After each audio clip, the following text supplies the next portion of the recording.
Hi, my name is Romero Brown, and I am excited to serve as your session facilitator. For more than 30 years, I've had the privilege and the honor to work with nonprofit organizations to help them strengthen their services to young people and to families. Through this series of micro learnings, you'll have the ability to gain valuable insights to help build the highest quality program possible. Please take notes as we go along the way and really enjoy this opportunity to take your organization to the next level. Welcome to this session on engaging hard to reach youth. These are young people who face unique challenges that can make it difficult for them to connect with traditional programs. So, today we'll explore strategies to help you build trust and create meaningful engagement opportunities for these youth. So, let's begin by looking at objectives for this session.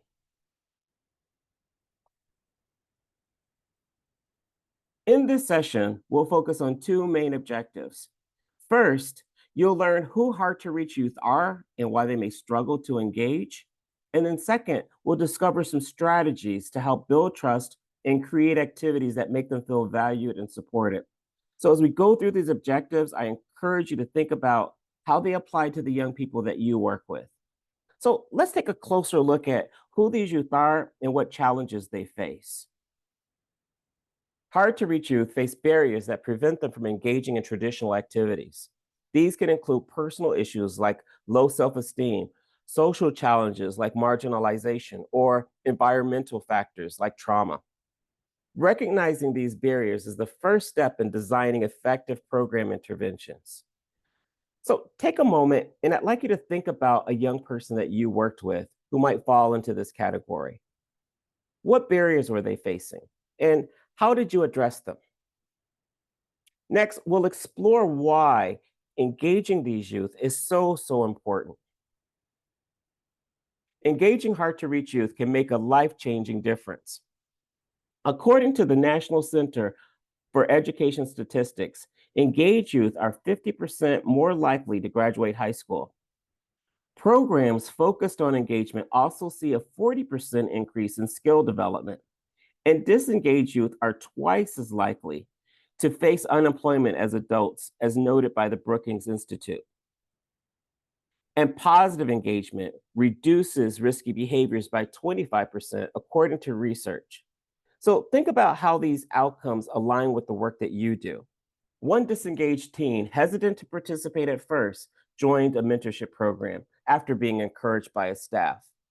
They discovered his love for basketball and they invited him to help organize a sports event. And over time, he grew more confident and began to mentor younger peers. So today, he credits his experience with helping him graduate.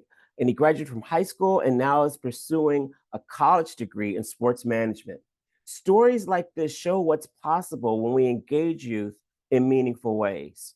So let's talk about what strategies that you can use to make this kind of impact in the lives of others.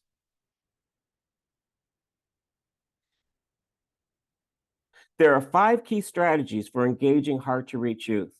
First, build authentic relationships by showing genuine care and listening to their stories. Second, create inclusive and youth centered programs that reflect on their interests and their experiences. Third, foster a sense of belonging by making every youth feel valued. Fourth, address behavioral challenges with patience and guide them towards constructive actions. And finally, strengthen their skills and confidence by celebrating progress and giving them opportunities to lead. Think about which of these strategies feel most natural to you and where you might need to practice a little bit more.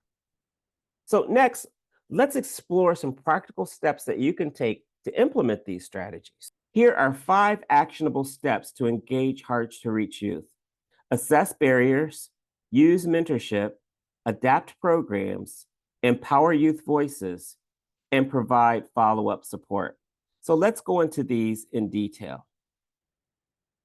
First, assess barriers to find out what's preventing their participation. Here, I want you to identify specific challenges that the young people face. It could be things like transportation issues, or lack of interest, or emotional barriers.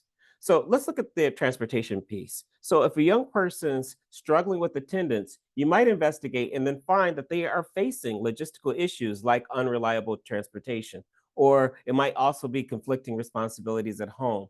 But until you dig in, you can't figure out how to really support that young person. So take the time to find out what those barriers are so that we can support them better.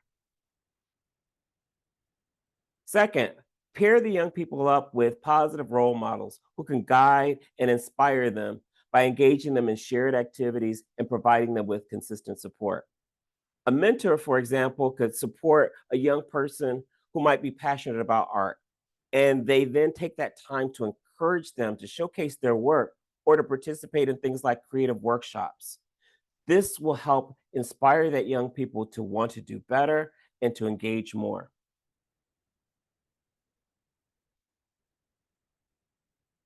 Third, adapt your programs. Customize your programs to meet the interests and the needs of the kids. So here you want to incorporate flexibility for diverse preferences and abilities. For example, you might have hands-on STEM projects and have that dedicated for kids who are interested in technology. So for those kids who are really excited about technology, they'll tend to come more. So that will overall boost your participation rates. Fourth, empower youth voices. Here, you want to give young people opportunities to lead discussions. Allow them to suggest activities or make decisions about the programs that they're going to participate in.